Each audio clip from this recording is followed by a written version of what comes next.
ત્રીજી એક મોટી વાત છે કે આજે વાત કરી સંસ્કાર સાથેનું શિક્ષણ. તમે ગમે તે હો, ગમે ત્યાં હો, ગમે તે પદ ઉપર હો, ગમે તેવી પ્રતિષ્ઠા હોય, ગમે તેવી સત્તા પણ હોય, પણ જો સંસ્કાર ચૂક્યા, નીતિમત્તા ચૂક્યા, તમે પ્રામાણિકતા ચૂક્યા, તો બહુ જ મોટો ફેર જીવનમાં આવી શકે છે.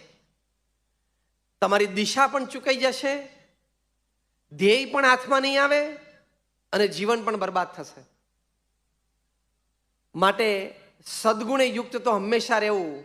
રોજ સવારે ઉઠીને પોતાની જાતને કહેવું કે મારાથી આ ખોટું થાય જ નહીં, મારાથી અનીતિ થાય જ નહીં.